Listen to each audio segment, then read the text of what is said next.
साथीहरुमा मेरो नमस्कार छ। धेरै नबोलौँ, आज सागर किरण भाइ र अमृत सुनवारजीले भन्नुभएको जति पनि कुरा छ ती सबै कुरामा मेरो पूर्ण सहमत छ।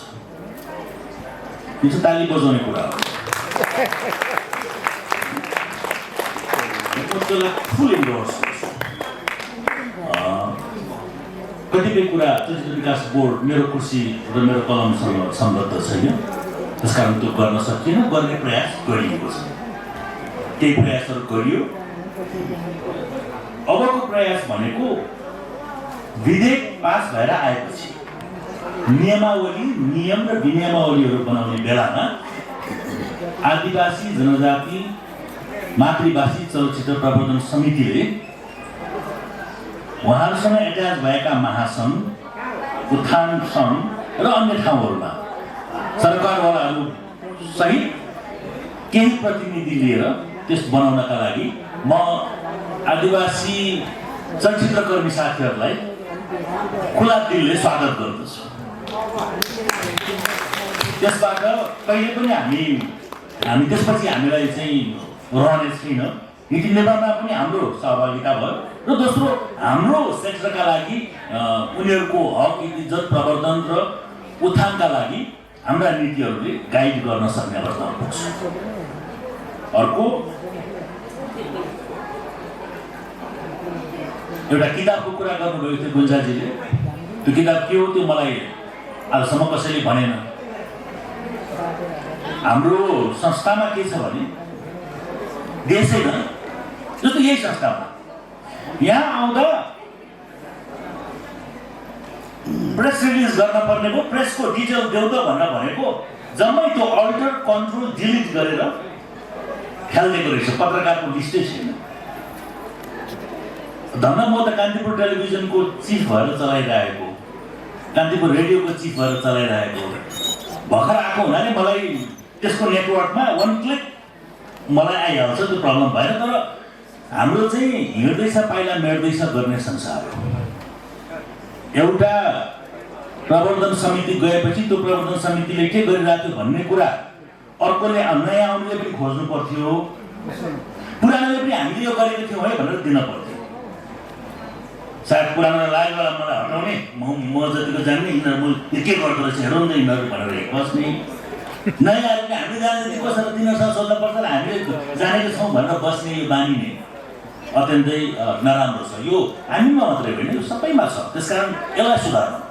गुन्जाजीले भन्नुभएको पुस्तक के हो त्यो बुझौँ।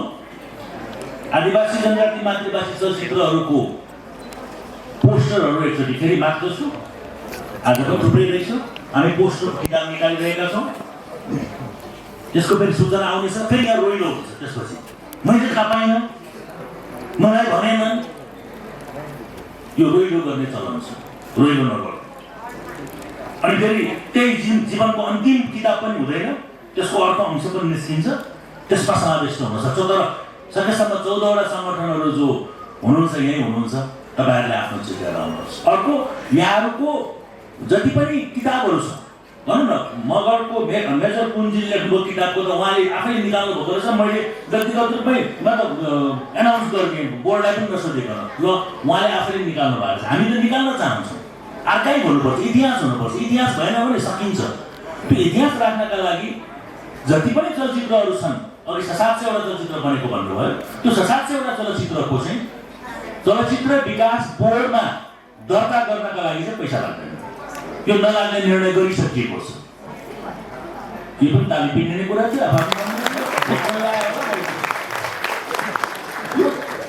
यो ताली पिट्ने मात्र होइन, अनलाइनका 33वटा चिजहरू चलचित्र विकास बोर्डले अनलाइन गर्यो, सबैले ताली पिट्नुभयो।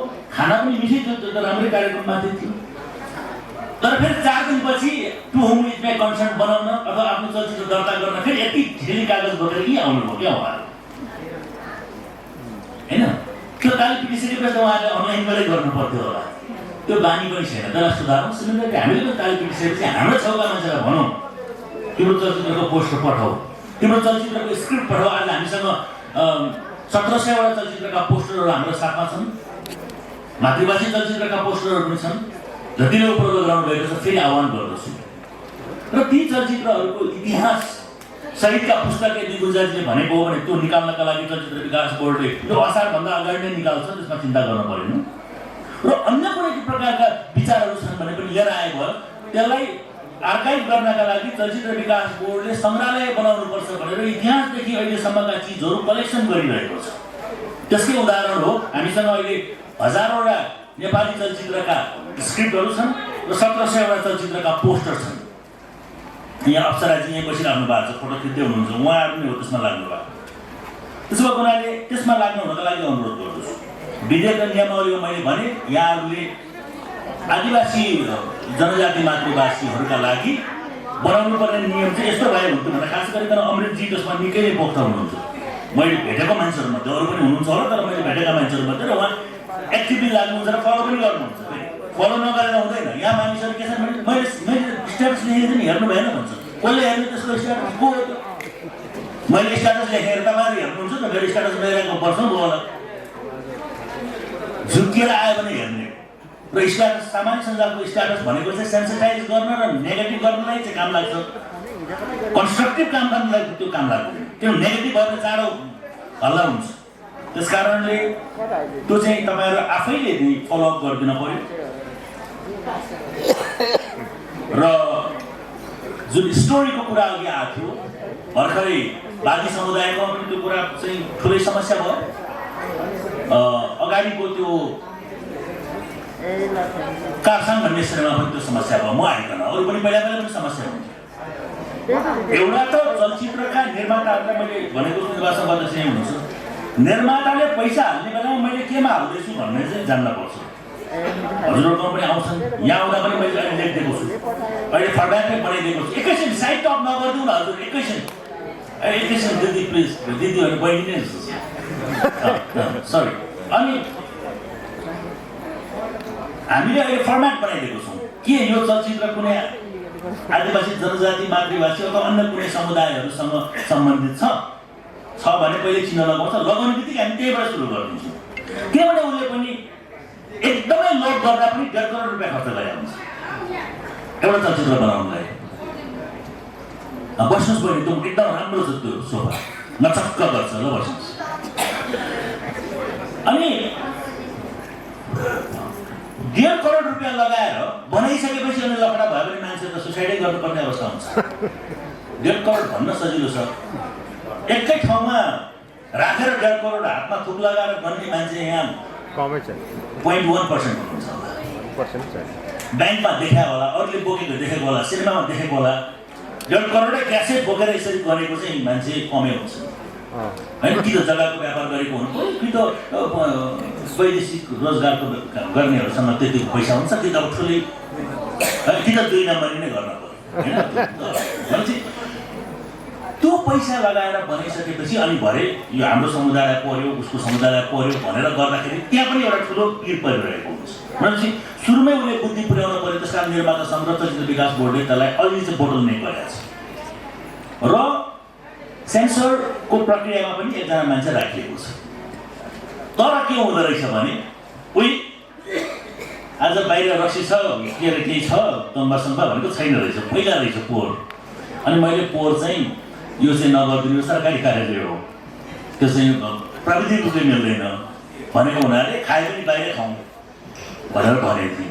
सिमिलरली मैले चाहिँ वाइनको यति ग्लास खाएँ भने म पुरै माथि हाल्छु।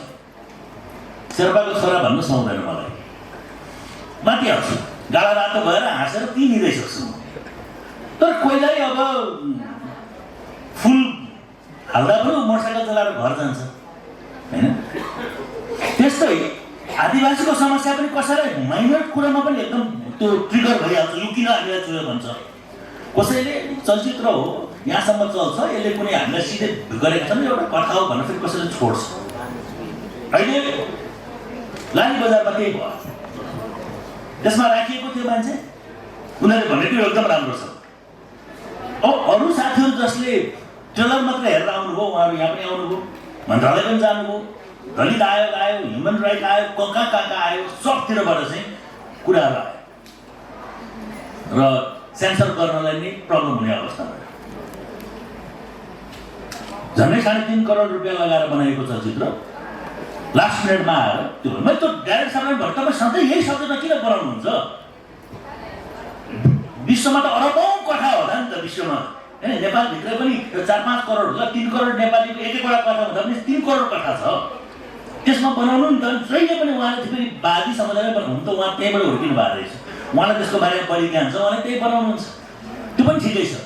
अनि तर पैसा लागिसक्यो नि त, कोही त डुब्ने भइसक्यो नि त, 3-3.5 करोड रुपियाँ डुब्ने अवस्था भइसक्यो नि त। त्यस कारणले मैले उहाँलाई भनेँ। तर पछि गएपछि त्यो चिजहरूको चाहिँ विभिन्न चिजमा आएर मिटमा आएर गऱ्यो, अझै पनि मुद्दा चलिरहेको छ। अनि त्यो पठाउने विज्ञको पनि अब के गर्ने त? उदय सुब्बाजीलाई पठाउँदा उहाँ अलिकति फिल्मी हुनुहुन्छ र यतिको त चल्छ भनिदिनु होला। अब मादेनजी आएर युद्ध कहाँ हुन्छ भनेर भनिदिनु होला, त्यसको पनि कथा छ। तर एउटा सर्वमान्य हुने ठाउँ चाहिँ बनाइदिनुपर्छ भन्ने मलाई लाग्छ। अब अरू खासै केही भन्नु छैन। 50 लाख रुपियाँ कम नै पैसा हो अमृतजी, म त्यो मान्दछु। तर के रहेछ भने पैसा बढाइसकेपछि त्यो कमान्ड गर्ने ठाउँमा यदि अलिकति स्ट्रिक्ट मान्छे परेन भने त्यसको दुरुपयोग हुँदो रहेछ। त्यसकारण हामीले के गर्यौँ भने यसपालिदेखि जो चलचित्रकर्मी हुनुहुन्छ उहाँले चाहिँ ध्यान दिएर सुन्नु है। अरू साथीहरू चाहिँ संस्कृति कर्मीलाई भन्दा पनि यसपालि चाहिँ हामीले के गर्यौँ भने जस्तो लुजर सिंहजी यतै हुनुहुन्छ नेपाल भाषाको, उहाँले गर्ने त्यो भन्दा अर्को एउटा चिज पनि उहाँले त्यो समुदायलाई गर्ने गर्नु कि हामी अर्को ठाउँबाट बजेट व्यवस्थापन गरेका छौँ। सिमिलरली अर्को नेपाल भाषाकै साथीहरू हुनुहुन्छ, उहाँहरूले लामो समयदेखि चाहिँ अवार्ड गर्नु हुँदो रहेछ। नेपाल भाषाको तपाईँको पत्रिका महिनामा 7वटा पत्रिका वर्षौँदेखि निकालिरहनु भएको छ। ट्याब्लॉइड पनि छ, ग्लसी पनि छ, म्यागजिन पनि छ, विकली पनि छ, फोर्टनाइटली पनि छ। अहिलेको जमाना त्यसरी काम गरिरहेको त्यो देख्ने बित्तिकै अब ओभरवेल्म, मैले चिनेकै थिएन, मैले उहाँलाई यसो गरौँ भनेर भने र हामीले त्यसमा सहयोग गर्छौँ। सिमिलरली अरू साथीहरूलाई पनि एउटा ठुलो चिज जुन गरिएको छ त्यहाँ पनि त आदिवासीहरू त लाग्नु भएको छ। ड्रोन सिकाइयो, त्यहाँ आदिवासी सङ्गठनले नै पो नेतृत्व गरेर पठाएन त, मतलब नेतृत्व गरेर गरेको होइन त।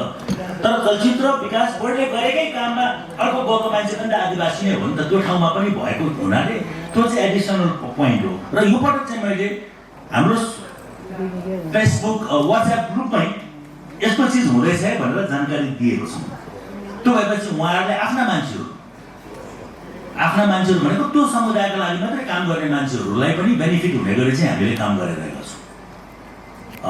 अब मेरो 2.5 महिना मात्रै बाँकी छ टेनर, आफ्नो टेनर। मैले यही ठाउँमा बसेर गरेको कमिटमेन्टको 3वटा चिजको 2.9 मैले सकेँ, 2.9 र 0.1 मात्रै मैले सकिनँ। मैले भन्नाले मेरो नेतृत्वले र अरू मानिसहरू अरू चिजहरू धेरै करिब 33वटा अरू कामहरू चाहिँ अभूतपूर्व रूपमा भयो भन्ने मलाई लाग्छ। यहाँ आदिवासी साथीहरूले, चलचित्रकर्मी अन्य साथी पनि हुनुहुन्छ, उहाँहरूले 25 वर्षमा चलचित्र विकास बोर्डले गरेको काम र पछिल्लो 2 वर्षमा भएको काम, 17जना बोर्ड अध्यक्षज्यूहरूले गर्नुभएको काम र पछिल्लो बोर्ड अध्यक्षले गरेको कामको कमसेकम मूल्याङ्कन चाहिँ गरिदिनु होला।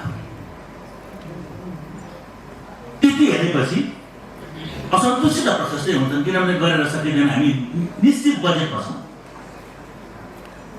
तर काम भएको छ, त्यसको इम्प्याक्ट अब देखिन्छ। तर अझै पनि केही साथीहरूले स्टाफमा देख्छु सरकारले केही लेखेन, सरकारले के अरे नीति तथा कार्यक्रममा पनि बोलेन, बजेटमा पनि आएन भने जवाफदेही हुनुपर्छ भने। हुन त हरेक स्ट्याटसको जवाफ पनि म दिन्न र हरेक कमेन्टको जवाफ पनि दिने गर्दिनँ म। जुन चिजले सिधै अब काममै असर गर्छ अथवा इमेजमा असर गर्छ त्यसको मात्रै जवाफ दिन्छु। तर मैले यहाँ अलिकति प्रतिबद्ध मानिसहरू, विचारसहितका मानिसहरू, केही गर्नुपर्छ भन्ने उत्साहसहितका मानिस भएकोले मैले भनेको पछिल्लो 35 वर्षदेखि म यहाँ छु। कुनै पनि सरकार चलचित्र भन्ने एउटा शब्द बाहेक चलचित्रका लागि भनेर खोले बगाएर एउटा स्ट्यान्डर्ड छुट्याएर एउटा दफाई छुट्याएर चाहिँ आजसम्म कुनै पनि नीति तथा कार्यक्रममा आएको थिएन। बलियो पटक आयो, 2टा पहिला पर्यटनसँग मात्रै जोडेर एक लाइन आउँथ्यो, पर्यटनसँग जोडेर चलचित्र भनिन्थ्यो र त्यसलाई नै हामीलाई पनि एड्रेस गर्यो भनेर दङ्ग पर्थ्यौँ। तर यो पटक डिजिटल प्लेटफर्ममा जाने गरी चलचित्रहरूको लागि एउटा बेग्लै हब बनाउने भनेर दुईटा चिज आयो। मैले इन डिटेल पढेको छैन अगाडि नीतिमा, र यसमा पनि कमसेकम एड्रेस भयो। पोहोर सालसम्म एड्रेसै भएको थिएन। अर्थमन्त्रीज्यूहरू पहिलाको अर्थमन्त्रीज्यूहरूलाई यति पटक भेट्यौँ, कमसेकम यसपालि त नयाँ हल खोल्यो भने आयकरमा चाहिँ छुट। मान्छेले फेरि बुझिरहेको छैन है, मान्छेले के बुझिरहेको छ, त्यहाँ लाग्ने ट्याक्सेसन छुट भनिरहेको छ। आयकरमा मात्रै छुट भनिएको छ, ट्याक्सफुल्ली भनिएको छ, तर पनि के एड्रेस त भयो नि त। अर्थ मन्त्रीबाट आजसम्म बजेट भाषणमा आएको थिएन। त्यसकारण म चाहिँ यसमा सकारात्मक छु। जहिले पनि अर्थ मन्त्रालयले दिएको बजेटको सिलिङभित्र सञ्चार मन्त्रालयले दिएको पैसाले यो चलिरहेको हो। दुःखको कुरा 40 करोडको प्रोजेक्ट गर्नका लागि 3 करोड छुट्याइदिएको थियो पोहोर साल। म कति दुःखी भएँ होला, र कि मेरो उत्साह कुन लेभलमा मैले काम गर्छु भनेर। तर पनि 40 करोडका प्रोजेक्टलाई हामीले अगाडि बढाइ नै रह्यौँ। कसरी बढायौँ? टुरिज्म बोर्डसँग हात मिलाएर त्यहाँबाट 50 लाख लिएर हुन्छ कि महानगरपालिकासँग 10 लाख लिएर हुन्छ। हामीले कुनै पनि काम रोकेनौँ र हामीले भनेनौँ पनि हामीसँग पैसा छैन भनेर। गर्न सक्यो भने स्रोतलाई परिचालन गर्न सकिन्छ, तर स्रोतलाई भएकै स्रोतलाई परिचालन गर्नुपर्छ। नयाँ फुल ल्याएर बगैँचामा रोप्न सकेन भने भएकै फुललाई वरपर यसो कमला गरेर पहेँलो पातलाई यसो मुछेर यसो हाँगा गोबर यसो काटेर राम्रो बनाउन सकिन्छ। त्यसरी काम गर्नुपर्छ भन्ने मलाई लाग्छ। र यो सरकारले पक्कै पनि हामीले हाम्रा कुरा पुर्यायौँ भने यो पनि के हो भने कुरा पुगेको हो, तर एक्चुअल लास्ट टेबलमा चाहिँ डाइरेक्ट डिस्कसन्स नभएको हुनाले त्यो मात्रै आयो। मैले के भनेको थिएँ भने चलचित्रका लागि ओटिटी प्लेटफर्म पनि छैन। चलचित्रका लागि पैसा कमाउने भनेको सिनेमा हल मात्रै हो। सिनेमा हलको सङ्ख्या बढ्नुपर्छ।